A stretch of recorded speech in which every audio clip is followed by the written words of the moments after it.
The first sign was the silence. Not a peaceful, vacation-type silence, but a scared, suffocating one. The kind of hush that settles over a luxury hotel lobby when something rich and unreasonable has just walked through the doors. Dahlia Quinn was in the staff lounge, buffing a tarnished fork with the sleeve of her uniform, half listening to the hum of panic over the radio. Guest arriving early. VIP level 5. She wants an immediate upgrade to a suite with a pool view, 3 gluten-free muffins, and a lavender-scented air purifier. Security is adjusting posture. She has that face again. That face. Dahlia smirked. That face meant someone who walked around like Yelp was their weapon, and the world was their enemy. She tossed the fork into a polished pile, stood up and stretched. Today had just become interesting. In the HR office, Romy, head of people-pleasing and conflict avoidance, paced nervously, a clipboard hugged to her chest. Dahlia, listen to me.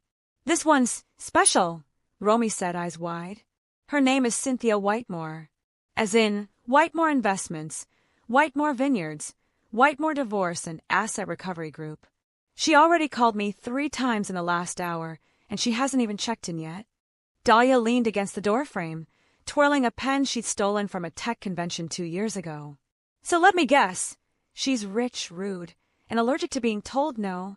She's more than that, Romy said. She's the Karen with capital funding. Please, be delicate. Dahlia sighed. I only do 3 things, Romy. I mop, I mock, and I make people disappear. Delicate isn't my thing. Romy lowered her voice. Just be diplomatic, okay? Dahlia's grin was feline. I'm always diplomatic. I speak fluent and titled. Down in the lobby, Cynthia Whitemore was a storm in designer heels. She had already refused the welcome drink. Do I look like someone who drinks cucumber water? Demanded to speak to anyone above a manager, and was mid-rant about the misogynistic energy of her corner suite when Dahlia arrived. She wasn't in a hurry. She glided across the marble floor with her mop handle slung over one shoulder like a musket, her navy blue housekeeper uniform crisp and spotless, black bobbed hair tucked into a neat bun, and a rose gold pin on her collar that simply read, I've heard worse. Good afternoon, ma'am, Dahlia said with a slight bow. May I assist in calming your, how shall we say, vibrational distress? Cynthia blinked. Who are you? The last stop before your video goes viral. That stopped her. I'm not here to cause trouble, Cynthia began. Of course not. You're here to be trouble, with grace, Dahlia said. Let's find a place where you can shout your truths with the proper echo. Cynthia stared. Then, as if in a daze, she followed. As they walked off, a bellboy leaned to Romy and whispered, Is that legal? Romy just shook her head. She's not a manager. She's not even in guest relations. She's just Dahlia. And somehow that was enough. The suite wasn't dusty. It wasn't outdated. It wasn't even slightly off-brand. But Cynthia Whitemore still found 17 things to complain about before the door fully swung open. This sofa isn't French modernist, it's Scandinavian retired, she sniffed. This lemon slice is seeds, unacceptable. The balcony faces the pool, not the exclusive pool. Dahlia sat cross-legged on the windowsill, watching the sun slice through the blinds like golden razors. She nodded at each insult like a therapist hearing a toddler explain why bedtime was a crime against humanity. The pillows are too puffy. The towels are aggressive. There's no scented candle. I need sandalwood to ground my chakras. I see, Dahlia murmured, scribbling nothing on the back of an old receipt. It's worse than I thought. Cynthia crossed her arms.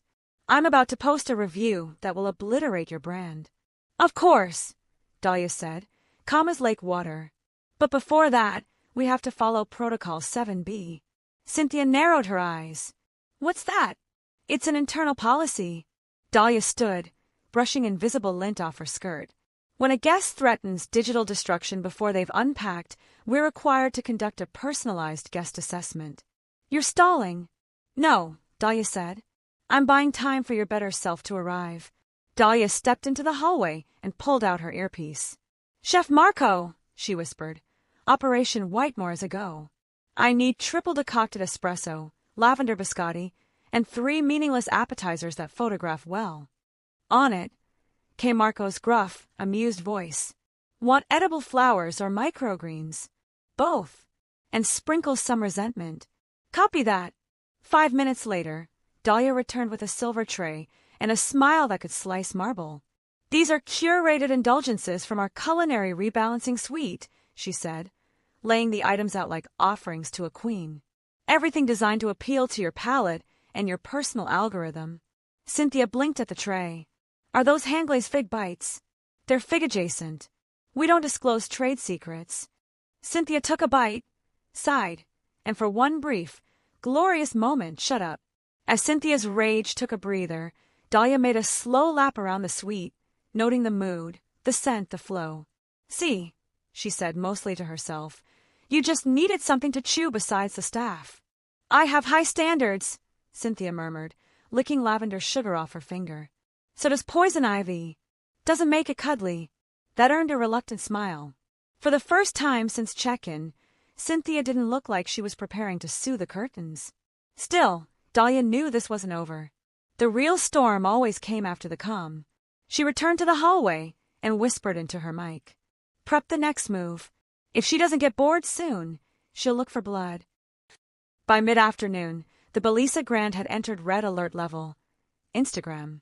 Cynthia Whitemore had emerged from her suite in a blinding white linen outfit, her sunglasses bigger than justice, phone raised like a scepter, recording every step with the dramatic seriousness of a war reporter. I'm about to show my 600,000 followers how this place really treats women, she declared into her camera, pointing at nothing in particular. This is investigative lifestyle journalism. Guests scattered. Staff retreated behind indoor plants. One poor intern faked a fainting spell just to avoid the elevator. Dahlia, however, stood at the concierge desk, slowly filing her nails, legs crossed like she was waiting for a friend at brunch. Smile, she said without looking up. You're still on Wi-Fi. Cynthia zoomed in on her, already narrating. Here's the so-called staff member who dared to speak to me like I was a barista. Correction, Dahlia said, clicking her nail file shut. I treated you like a human. A rare mistake on my part. You don't know who I am, Cynthia hissed. No, but I do know what you are, Dahlia said sweetly. Your noise with a ring light. That should have done it. That line should have triggered full meltdown. But instead, Cynthia just lowered the phone. Her face shifted, not with rage, but with calculation. I want to speak to the manager, she said, cool and controlled. Of course, Dahlia replied. Let me transfer you to the guest relations oversight office. Cynthia's eyes flickered. I don't see that on your website. It's not for public eyes, Dahlia said gravely. Only for special cases. Special how? The kind of special that can get you quietly blacklisted from 3 major hotel groups and 1 luxury airport lounge. Forever. For the first time, Cynthia paused. In the back office, Romy clutched her headset. Dahlia, that office doesn't exist. Relax, Dahlia whispered. Neither does Santa, but people behave better when they think he's watching. She's famous. If she posts, she reveals her tantrum to the world. Rich Karens never post mid-meltdown. They wait, edit, filter. She needs us to look worse than she does. By the end of the hour, Cynthia was back in her suite, calm, sipping something expensive, researching what guest relations oversight could possibly mean. Meanwhile, Dahlia mopped the lobby in circles, her cart rolling beside her, singing softly under her breath. You gotta know when to hold 'em, know when to fold 'em. The next morning, the mood shifted. The air smelled different, fewer lilies, more ego. Dahlia could feel it before she stepped out of the laundry corridor. Cynthia Whitemore had left a note for whoever's in charge of staff decency. The note was folded into a swan, sealed with gold lip gloss, and smeared with passive aggression. As a professional, I feel it's only fair to offer the staff one chance to explain themselves before I bring this entire brand into question publicly. This is your moment of redemption. Dahlia read it while sipping instant coffee out of a mug that read broom but make it fashion. She's giving us a final rose ceremony, Dahlia muttered. How romantic. She asked to meet the general manager, Romy added. But he's on a yoga retreat in Sedona. Perfect, Dahlia said. That makes me acting vice general pseudo-manager. Temporarily. Dahlia arrived at Cynthia's suite in full performance mode, housekeeper uniform perfectly pressed, hair in a sleek high ponytail, clipboard in hand. She knocked 3 times, each one a symphony of sarcasm. "Miss Whitemore," she called out. "Here for your final judgment." The door swung open. Cynthia had already set up 2 chairs facing each other like an interview show. "Sit," she commanded, "and speak with humility." Dahlia sat, crossed her legs, and said absolutely nothing. "So," Cynthia began, "do you have anything to say about the way I've been treated?" "I do," Dahlia said. "Thank you for choosing chaos. It's been a pleasure mopping up after your emotional spills." "Excuse me. You see, Miss Whitemore," Dahlia continued, voice calm as a silk napkin, "in our internal risk index, you've reached what we call level 5 diva. That's 1 step below celebrity lawsuit and 1 above wedding planner meltdown." Cynthia looked like she couldn't decide whether to be insulted or impressed. "You're not afraid of me," she said finally. "I'm afraid of mold. I'm afraid of broken elevators. I'm afraid of unexpected mariachi bands at brunch. You," Dahlia shrugged, "you're a predictable plot twist." Cynthia narrowed her eyes. "You think I'm just another cliché?" "No," Dahlia replied. "You're this hotel's rite of passage. You walk in, toss around some status, try to humble the help. But the Bellesa Grand doesn't bend. Then what does it do? It politely redirects your tantrum into a digital folder labeled, 'Do not engage without snacks.'" There was silence. Then Cynthia laughed. It was a short, sharp sound, half disbelief, half admiration. "You're good," she said. "No, Miss Whitemore," Dahlia said with a wink. "I'm untouchable." Cynthia didn't leave. She stayed, not in a rage or out of revenge, but in fascination, like a villain who wandered into the wrong movie and decided to become a documentary filmmaker. By day 3, she wasn't even filming anymore. She was watching. "You're all weirdly coordinated," Cynthia said, trailing Dahlia past the guest elevators. "We're not a staff," Dahlia replied. "We're a syndicate with mop handles." That morning, Cynthia had witnessed the bellhop accidentally trip a drunk guest into a cushioned couch mid-tantrum, the front desk agent redirect a hostile phone call by faking a dial tone, and a chef who pretended the oven was broken so a guest would stop insisting on raw, gluten-free lasagna. And at the center of it all was Dahlia, moving with effortless control like a queen in sneakers. "What is this place?" Cynthia whispered once, watching a waitress swap a crying baby for a breadstick to pacify a furious mother. "It's a hotel," Dahlia said, "and a stage, and sometimes a therapy session wrapped in 1,200 thread count sheets." Later that afternoon, as they passed a marble hallway near the spa, Cynthia confessed, "I wanted to ruin this place. I know. I came here thinking you were just another overhyped, overpriced, influencer bait trap." "We are," Dahlia said, smirking. "But we earn it." Cynthia laughed. Not a sarcastic chuckle, but an honest, full-body laugh. "You people, you've outplayed me." "No, Miss Whitemore. We've simply been here longer." Back at the lobby, Romy approached, her face a picture of caution. "Everything all right with the guest?" "Yes," Dahlia said. "She's just going through her 3rd personality arc." Romy leaned in. "Well, since things have calmed down, could you maybe be gentle with our new floor supervisor? He just transferred from a golf resort in Connecticut. He still says ma'am without irony." "What's his name?" "Bo." "Oof," Dahlia whispered. "That poor, soft-shelled man." She looked across the lobby, where a nervous young man was trying to figure out how to clock in with his iPad upside down. "All right," Dahlia sighed. "Let's not destroy him. Yet. So, be easy on him." "No," Dahlia smirked. "Let's just say, I'll treat him like a brand new mop head. Break him in. See if he sheds." By day 4, Dahlia knew Cynthia was staying just for the show. No more videos. No snide remarks.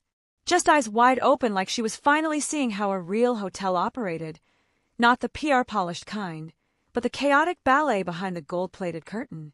That's when the universe reminded everyone, you can never fully retire a Karen. It happened over breakfast. A minor detail, her eggs were slightly overcooked. "This," Cynthia said, loud enough for 3 tables to hear, "is a culinary war crime." Dahlia, sweeping nearby, didn't flinch.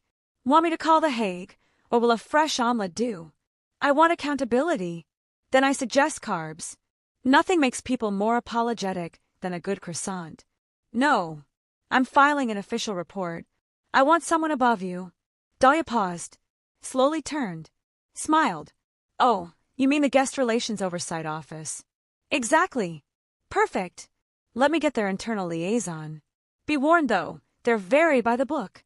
10 minutes later, Cynthia sat in the Orchid Lounge, surrounded by candles and a single teacup filled with water, infused with hotel energy. Dahlia appeared wearing latex gloves, a Bluetooth headset, and holding a clipboard labeled GRO, Guest Relations Oversight Office, Confidential Division. Cynthia blinked. What is this? Your tribunal. Ms. Whitemore, we're here to assess your recent behavior and determine whether your demands qualify as justified, dramatic, or the result of seasonal dietary imbalance. A hush fell over the room. No one else knew what was happening, but everyone stopped to watch. Dahlia flipped the clipboard dramatically. Question 1. Did your overcooked egg harm you spiritually? What? Question 2. On a scale of 1 to 10, how much of your identity is tied to being right in public spaces? This is outrageous. That's a 10. By the end of the oversight session, Cynthia was speechless. No longer angry, dazzled, and maybe a little bit relieved. No one had ever disarmed her without screaming back. No one had handed her humility like a room service tray with a mint on top. That evening, she approached Dahlia again. Not with fire, but a question. Do you ever get tired of being the one in control? Dahlia blinked. Thought for a moment. Only when I have to explain the joke. I see. You're not a bad guest, Cynthia. You're just over-upgraded. Too many luxury lounges. Not enough honesty. You're saying I need a reset? No, Dahlia said, walking away. I'm saying you need to try housekeeping. At least once. Then we'll talk. The next morning, Cynthia showed up in linen pants and a ponytail. No makeup. No entourage. No phone. Just curiosity. She found Dahlia in the garden atrium, wrangling a hedge trimmer like it owed her money. I'm here to volunteer, Cynthia said. Dahlia didn't look up. Volunteering? We don't do that. Then consider it immersion.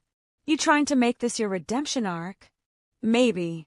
Or maybe I just want to understand how this hotel works without the spa menu. Dahlia finally glanced up. Eyes narrowed, amused. All right. You're with laundry. Half an hour later, Cynthia was buried in damp towels the size of circus tents. Her hair clung to her forehead. She smelled faintly of lemon bleach and regret. The laundry room hummed with heat and gossip. 2 attendants, Rosa and Mindy, taught Cynthia how to fold fitted sheets using only sarcasm and emotional damage. You gotta respect the sheet, Rosa said. It's not origami, it's psychological warfare, added Mindy. Cynthia laughed. Genuinely. It had been a long time since anyone talked to her like this. Not as a brand, not as a headline, but as a rookie. Later, during lunch break behind the employee cafeteria, she found Dahlia drinking coconut water from a champagne flute. I think I get it now. Get what? Why you stayed at the bottom. Dahlia turned to her, amused. You think this is the bottom? You could be in management. I could be in therapy too, but I like a challenge. They both laughed. So what's the secret, Dahlia? How do you get people to follow your lead? I don't lead, she said, wiping her mouth with a napkin tucked into her apron. I just listen, and occasionally bluff my way through absurd situations until everyone else thinks I'm in charge. That night, Cynthia filmed her last video at the Bellesa Grand. But it wasn't a takedown. It wasn't even a review. It was a thank you letter to the invisible workers. A love song to the hands behind the luxury. And at the end of it, she said, to the housekeeper, who couldn't be fired, I hope you never get promoted. It was the last day. Cynthia had made a name for herself online, not as a diva or an angry reviewer, but as a woman who'd spent a week undercover, trying to break the system, only to fall headfirst into the one thing she didn't expect, humility. The final video was ready, but before hitting upload, she made her way to the employee lounge, where Dahlia was sitting, casually eating a sandwich. Her apron still pristine, her posture perfect, even when she was off duty.